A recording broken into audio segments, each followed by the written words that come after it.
देवादिदेव आदिम तीर्थंकर श्री ऋषभनाथ भगवान की जय। अंतिम शासन नायक श्री वर्धमान महावीर भगवान की जय। परम पूज्य आचार्य गुरुवर श्री विद्यासागर जी महाराज की जय। श्रुत पंचमी महापर्व की जय। सभी धर्म प्रेमी भव्यात्माएं जो कि आज श्रुत पंचमी के पावन अवसर पर श्रुत की महत्ता को समझने के लिए, श्रुत के विषय में जानकारी लेने के लिए और श्रुत पंचमी का जो ये पावन पर्व है, इस पर्व की क्या विशेषताएं हैं, इस बात को जानने के लिए उत्सुक हैं, उन सभी भव्य श्रोताओं के लिए यहाँ से कुछ प्रसारित किया जा रहा है। और इस प्रसारण में मुख्य रूप से जो आयोजन किया गया है इस प्रसारण में, वह अपने भारत देश के बहुत अच्छे विद्वान हैं, बनारस में रहने वाले प्रोफेसर फूलचंद जी प्रेमी, जिनके दो पुत्र हैं, एक अनेकांत हैं, एक अरिहंत है और एक उनकी बेटी है, उनकी पत्नी भी है, और ये सारे के सारे परिवार के लोग इस आयोजन से जुड़े हुए हैं। इस धर्म कार्य में अपनी बहुत भूमिका निभा रहे हैं। प्राकृत विद्या का प्रचार करने के लिए अनेकांत ने एक पत्रिका निकाली थी, निकल भी रही होगी, जो प्राकृत के ही ऊपर सबसे पहली पत्रिका के रूप में मानी जाती है। और हमारा भी भाव था बहुत पहले से कि प्राकृत में ऐसी पत्रिकाएं निकलनी चाहिए।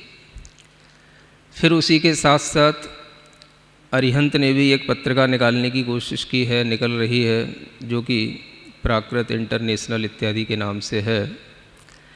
इस तरह से प्राकृत विद्या के प्रचार में ये सभी भाई बंधु, और सबसे बड़ी बात कि प्रोफेसर फूलचंद जी के ही परिवार के ये सभी बेटे बेटियां सभी इस महनीय कार्य में अपना बहुमूल्य योगदान दे रहे हैं। यह एक बहुत सौभाग्य की भी बात है, प्रशंसा की भी बात है कि किसी भी परिवार में सभी परिवारजन एक ही विद्या को आगे बढ़ाने के लिए अगर आगे आते हैं तो ऐसा बहुत कम देखने को मिलता है। और इसी के माध्यम से हम ये समझ सकेंगे कि यह जो प्रवचन की श्रृंखला निरंतर चल रही है, उसी में इस प्रवचन की श्रृंखला का आज यह श्रुत पंचमी पर्व के रूप में समापन भी होना है। तो हम समझने की कोशिश करेंगे कि आखिर यह श्रुत पंचमी पर्व क्या है, क्यों मनाया जाता है, क्या इसकी विशेषताएं हैं। श्रुत शब्द के बारे में थोड़ा सा जानने की कोशिश करें कि श्रुत का मतलब हम लोग क्या समझते हैं और वास्तव में श्रुत के कितने अर्थ हुआ करते हैं। सामान्य से व्यक्ति समझता है कि श्रुत माने होता है सुनना, या श्रुत माने होता है कर्ण इंद्रिय। आचार्यों ने ये कहा है कि जो सुना जाता है वह शब्द है, और उस शब्द को श्रुत भी कहा जाता है, लेकिन वह शब्द श्रुत तब कहा जाता है जब उस शब्द से कुछ अर्थ हमारे ज्ञान में आ रहा हो।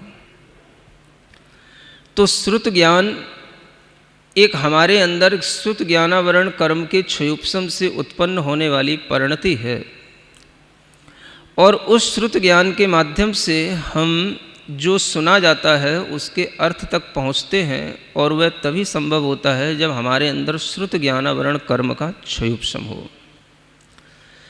तो जब ये श्रुत ज्ञानावरण कर्म का क्षयोपशम श्रुत के माध्यम से हमारे अंदर एक भावात्मक श्रुत की परिणति पैदा करता है, तब इसे भाव श्रुत का नाम दिया जाता है। जब वही श्रुत हमारे सामने शब्द के रूप में लिखा हुआ होता है तो उसे हम द्रव्य श्रुत कहते हैं। श्रुत के कई भेद हैं। द्रव्य श्रुत, भाव श्रुत, शब्द श्रुत, अर्थ श्रुत, अंग प्रविष्ट और अंग बाह्य के रूप में भी श्रुत को जाना जाता है। जो लोग जिनवाणी की प्रक्रिया को जानते हैं और द्वादशांग जिनवाणी के नामों से परिचित हैं, उन्हें यह ज्ञान में स्वयं आ जाता है कि द्रव्य श्रुत और भाव श्रुत के अतिरिक्त जो श्रुत के दो भेद हैं, अंग प्रविष्ट और अंग बाह्य, इनका भी बहुत योगदान है। यह ऐसे श्रुत के भेद हैं जिनको हम जानकर के ये समझ सकते हैं कि द्वादशांग का कितना महत्व है। द्रव्य श्रुत वस्तुतः वह प्रक्रिया है जिसमें कि हम शास्त्रों को सामने रख कर के पढ़ते हैं, और शास्त्र यदि हमारे सामने हैं तो इसी का नाम है द्रव्य श्रुत। और उस द्रव्य श्रुत के माध्यम से जब हमारे अंदर, हमारे ही ज्ञान में वह श्रुत उतर जाता है तो वही भाव श्रुत का नाम प्राप्त कर लेता है। इस श्रुत ज्ञान के माध्यम से ही ये धर्म की प्रभावना आगे बढ़ी है। श्रुत ज्ञान के माध्यम से ही भगवान महावीर स्वामी का तीर्थ आगे बढ़ा है, और श्रुत ज्ञान के माध्यम से ही सभी आचार्यों ने भाव श्रुत की परिणति को प्राप्त करके अपने अंदर इस जिनवाणी के माध्यम से अपने कर्म कलंक को धोया भी है। तो ये श्रुत की महिमा है, और इस श्रुत की महिमा में हम अगर समझने की कोशिश करें तो इतना जानना जरूरी है कि जो द्वादशांग की रचना होती है, जिसमें 12 अंग हुआ करते हैं, और 12 अंगों में 11 अंग तो अंग के ही रूप में प्रतिष्ठित रहते हैं, 12वां अंग दृष्टिवाद अंग कहलाता है। जिस दृष्टिवाद अंग में भी 5 भेद होते हैं, और उसमें एक पूर्वगत नाम का भेद होता है जिसके 14 भेद अलग से होते हैं, तो हम उसको 11 अंग 14 पूर्व इस रूप में कहते हैं। अथवा हम उसको 12 अंग और 14 पूर्व के रूप में भी कह सकते हैं, क्योंकि जब हम ऐसा ही कहेंगे 12 अंग और 14 पूर्व, तभी पूरा द्वादशांग हमारे सामने आएगा। अगर हम 11 अंग और 14 पूर्व इस तरीके से कहेंगे तो 11 अंग तो हो गए, और जो 12वां अंग है उसका केवल एक पूर्वगत भेद ही हमारे सामने आएगा। बाकी के जो 4 भेद हैं वो हमारे सामने नहीं आ पाएंगे, जो कि प्रथमानुयोग, परिकर्म, सूत्र, चूलिका के रूप में होते हैं। वो अगर हमारे सामने नहीं आए तो द्वादशांग पूरा नहीं होगा। इसलिए हमेशा ये कहा जाता है 12 अंग और 14 पूर्व, इसको कहने का भी ये महत्व है। जब हम 12 अंग और 14 पूर्व कहते हैं तो हमारे सामने पूरा का पूरा वह ग्रंथ रचना आ जाती है जिसे गौतम, गणधर आदि परमेष्ठियों ने अपने ज्ञान के माध्यम से उसे ग्रंथों के रूप में गूंथा था। ये ग्रंथ रचना जो होती है वह विशिष्ट पदों के माध्यम से होती है, और जिन पदों के माध्यम से ग्रंथ रचना होती है उन पदों को भी अलग रूप से व्याख्यायित किया जाता है। उनकी भी अपनी एक संख्या अलग होती है।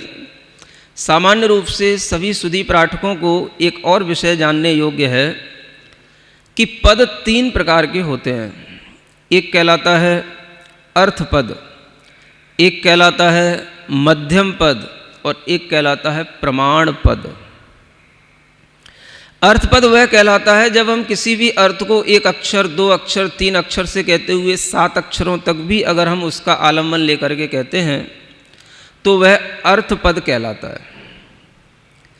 मध्यम पद वह कहलाता है जिसके माध्यम से द्वादशांग की रचना होती है, और एक मध्यम पद में उसका प्रमाण क्या होता है, उसमें कितने अक्षर होते हैं, कितने वर्ण होते हैं। तो आचार्यों ने कहा है 1634 करोड़ 83 लाख 7,888 अक्षरों का एक पद होता है। कुछ समझ आया? फिर से सुनेंगे। 1634 करोड़ 83,07,888 अक्षरों का, इतने अक्षर वर्ण मिलेंगे तब एक पद बनेगा। और इतने पदों से जो द्वादशांग की रचना होगी, उस द्वादशांग की रचना में अलग अलग अंगों के पद भी अलग अलग होंगे। जैसे आचारांग है तो उसमें 18,000 पद होते हैं, तो एक पद में इतने अक्षर हैं तो 18,000 पदों में कितने अक्षर होंगे, ये आप उसको मल्टीप्लाई करके काउंट कर सकते हैं। इतना बड़ा हुआ द्वादशांग, इसकी रचना, इसको बनाने का कार्य, इसको व्यवस्थित करने का कार्य गौतम गणधर के द्वारा होता है। या यूं कहें, जो तीर्थंकर के समौसरण में साक्षात गणधर परमेष्ठी, सर्वप्रथम जो पहले गणधर परमेष्ठी होते हैं, उन्हीं के माध्यम से ये ग्रंथ रचना का कार्य होता है, जो सामान्य लोग नहीं समझते। अगर आपके लिए कहीं पर ये मिल भी जाए कि ये आचारांग पद है या ये आचारांग सूत्र हैं, तो उनमें इतनी पदों की संख्या होनी चाहिए। और ये पदों की संख्या, इतने अक्षरों की संख्या धीरे धीरे इसलिए कम हो गई क्योंकि हमारे ज्ञान का क्षयोपशम उसको ग्रहण करने में समर्थ नहीं हो सका। ये मध्यम पद कहलाता है। प्रमाण पद में 8 अक्षरों का एक पद बनता है, जिसे हम श्लोक का एक पाद कहते हैं। जिसमें 4 पाद होते हैं तो वह श्लोक एक पूर्ण बन जाता है। 8 अक्षरों का एक पद होता है। तो जरूरत है हमें समझने की, द्वादशांग के पदों को, द्वादशांग के अक्षरों को, जब ये पद इस तरीके से निर्मित होते हैं तो 12 अंग और 14 पूर्व जो शास्त्र की रचना हुई है, उनमें प्रत्येक अंग के पदों की संख्या अलग अलग है। ये आप जिनवाणी के माध्यम से, अन्य शास्त्रों के माध्यम से जान सकते हैं। 12 अंग में प्रत्येक अंग आचारांग, स्थानांग, समवायांग, सूत्रकृतांग, व्याख्या, प्रज्ञप्ति इत्यादि सबके पदों की संख्या अलग अलग है। और इन पदों की सारी जो संख्या है, वो जो मिलाकर के बनती है पूरे द्वादशांग के अंग प्रविष्ट के पदों की संख्या, जिसे हम कहते हैं अरिहंत भासयत्थम गणहर देवेहि गंथियम सम्मम पड़मामि भत्युजुत्तो सुदणाण महोवहिम सिरसा। जब हम इस तरह से श्रुत को नमस्कार करते हैं तो उस श्रुत में हमारे सामने अरिहंत भगवान के द्वारा भाषित अर्थ आ जाता है। और उस अर्थ को कहने के लिए जो गणधर परमेष्ठी के द्वारा पदों की रचना हुई है, तो उसके लिए भी एक श्लोक आता है, कोटि शतम द्वादश चैव कोट्यो लक्षाण्य शीतस्त्रधिकानि चैव पंचाश दष्टौ च सहस्र संख्य मेतश्रुतम पंचपदम नमामि। ये हम क्या पढ़ रहे हैं? ये हम पूरे श्रुत के पदों की संख्या को नमस्कार कर रहे हैं। ये तो आपको बता दिया कितने अक्षरों का एक पद होता है। अब पूरे द्वादशांग में कितने पद होते हैं वो इस श्लोक में लिखे हुए हैं। 112 करोड़ 83 लाख 58,005 पद होते हैं। सुन लिया? 112 करोड़ 83 लाख 58,005 इतने कुल मिलाकर के द्वादशांग के पद होते हैं। वह कहलाती है जिनवाणी, उसको कहते हैं द्वादशांग। उसकी रचना करते हैं गणधर परमेष्ठी। और वह द्वादशांग वाणी जब उसमें इतने पद हैं तो आप समझ सकते हो इन सब पदों को, इन पदों में रचे हुए जितने भी ग्रंथ हैं, शास्त्रों हैं, और उन शास्त्रों के जो भी विषय हैं, वो सारे के सारे विषय गणधर परमेष्ठी के कंठ में विद्यमान रहते हैं।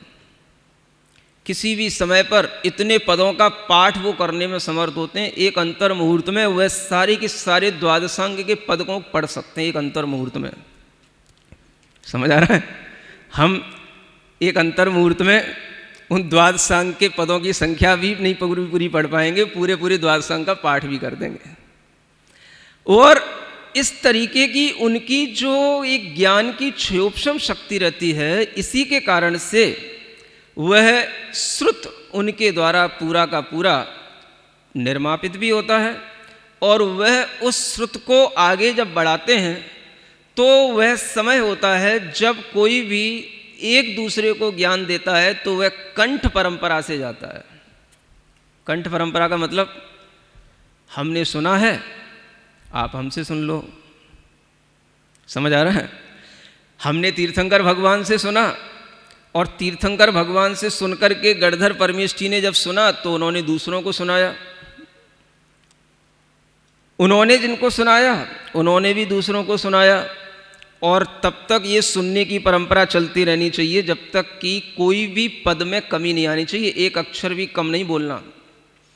जितने अक्षरों में हमने द्वादशांग को रच दिया है उतने ही अक्षरों में द्वादशांग जब तक बोला जाएगा, कहा जाएगा, सुनाया जाएगा, तब तक वो कहलाएगा हाँ ये द्वादशांग की परंपरा चल रही है। और गणधर परमेष्ठी के बाद में द्वादशांग की परंपरा चलाने वाले श्रुत केवली होते हैं। श्रुत केवली इन्हीं को कहते हैं।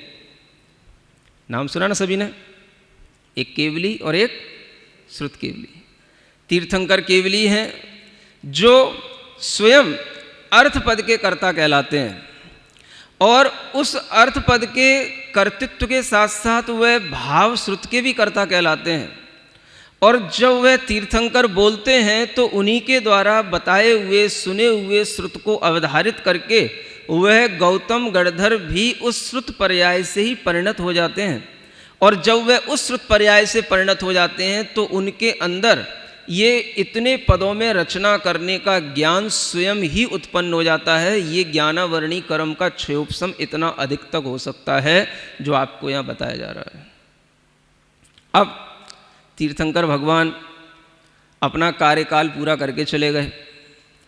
जब तीर्थंकर भगवान चले गए तो उसके बाद में जो और भी उस ज्ञान को प्रवाहित करने वाले केवली हुए, श्रुत केवली हुए, वैसे देखा जाए तो संख्यात 1000 श्रुत केवली कह सकते हैं या ज्ञान को प्रवाहित करने वाले मुनियों की परंपरा कह सकते हैं। लेकिन जब हम परिपाटी क्रम से देखते हैं, अनुबद्ध क्रम से देखते हैं, तो अनुबद्ध केवली और अनुबद्ध श्रुत केवली उनकी संख्या लिमिटेड हो जाती है। भगवान महावीर स्वामी के बाद में गौतम गणधर हुए, और गौतम गणधर के बाद में सुधर्माचार्य हुए। इनको कहीं कहीं लोहाचार्य भी कहा जाता है, और इनको कहीं कहीं सुधर्माचार्य भी शास्त्रों में लिखा हुआ है।